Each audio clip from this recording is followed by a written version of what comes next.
रत्नागिरी जिल्ह्याच्या चिपळूण तालुक्यातील करंजेश्वरी मंदिर गोवळकोट येथे वारकरी आनंद सोहळा मोठ्या उत्साहात पार पडला। हरिओम सतनाम वारकरी संप्रदाय गोवळकोट चिपळूण यांच्या वतीने या वारकरी आनंद सोहळ्याचे आयोजन करण्यात आले होते। वारकरी आनंद सोहळ्याचे यंदाचे हे तिसरे वर्ष। आजचा तरुण वर्ग परमार्थाकडे वळावा, तसेच तरुणांच्या मनामध्ये परमार्थाविषयी आवड निर्माण व्हावी आणि भगवंताविषयी प्रेम त्यांच्या मनात रुजावे या उदात्त हेतूने या उत्सवाचे आयोजन करण्यात आले होते। या संपूर्ण आध्यात्मिक सोहळ्यात पुरुष महिला वर्गासह तरुणाई आणि लहानगे सुद्धा तल्लीन झालेले पाहायला मिळाले। या वारकरी आनंद सोहळ्यानिमित्त विविध धार्मिक कार्यक्रमांचे आयोजन देखील करण्यात आले होते।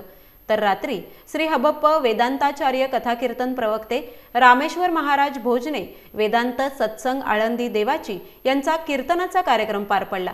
हा संपूर्ण वारकरी आनंद सोहळा गोवळकोट ग्रामस्थ व वारकरी संप्रदाय यांच्या विशेष प्रयत्नातून संपन्न झाला।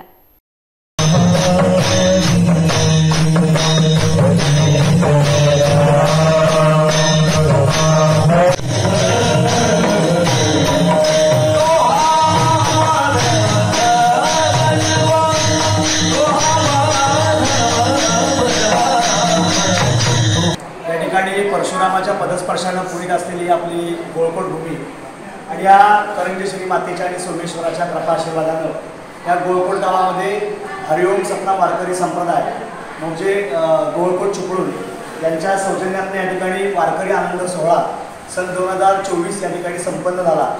सगळ्या युवकांना या ठिकाणी प्रत्येकाला चांगला मार्ग मिळावा, प्रत्येकाला चांगल्या मार्गाचं आचरण घडावं याच्याकरता त्या उदात्त हेतून या ठिकाणी हा युवा आनंद सोहळा या ठिकाणी साजरा केला जातो, संपन्न केला जातो। आणि त्या निमित्तानं सकाळच्या या ठिकाणी नामजप केला जातो। त्याच पद्धतीनं असणारी दशमीचा अभिषेक केला जातो, ज्ञानेश्वरीचं पठण केलं जातं आणि सायंकाळी हरिपाठ आणि रात्री 7 ते 9 कीर्तन करून अन्नप्रसादी करून या ठिकाणी हा सोहळा आनंदात त्या ठिकाणी संपन्न केला जातो।